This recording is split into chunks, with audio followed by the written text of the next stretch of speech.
I first got to know Ellen in my university years about 14 years ago when I first attended the cell.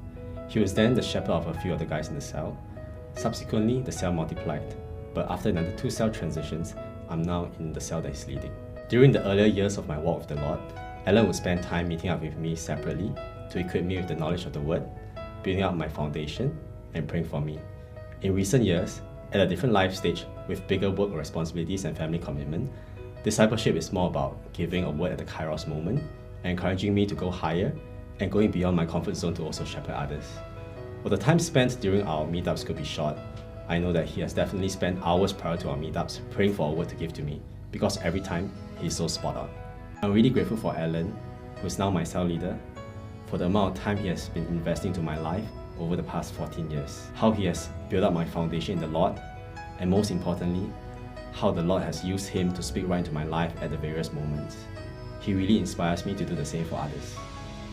So I met Pastor Deborah in 2000 at a Christianity 101 class. She was the instructor then, and she was actually very instrumental in praying for me to be filled with the Holy Spirit. The year after, she became my cell leader, and then after zone leader, cluster leader, Japanese fellowship leader, Vanguard cell leader.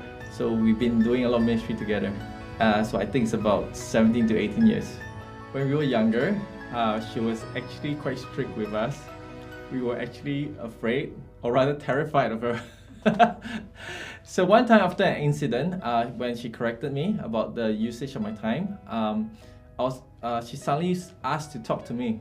So I was actually pretty terrified. I was thinking maybe I'd done something wrong, or and it turned out that she was actually convicted by the Lord that she was actually too hard on me, and she really wanted to apologize, and so that actually taught me 2 things. One, first of all, is that submission is really on the part of us, as the sheep, because the Lord is the one who we can trust to guide and correct our leaders.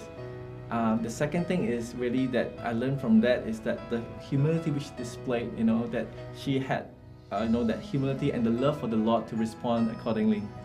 I want to thank Pastor Deborah for walking with me through life, teaching me how to pray, helping to shape me to be a better man than I was back then. I'm sure my wife, Renee, appreciates this very much.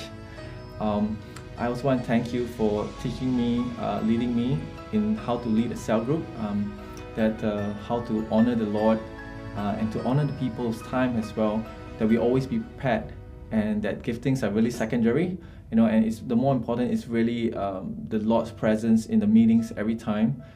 So really want to thank you for going through with me all my ups and downs. I think we've been through together offenses, breakthroughs, milestones, victory, grief, celebrations of life.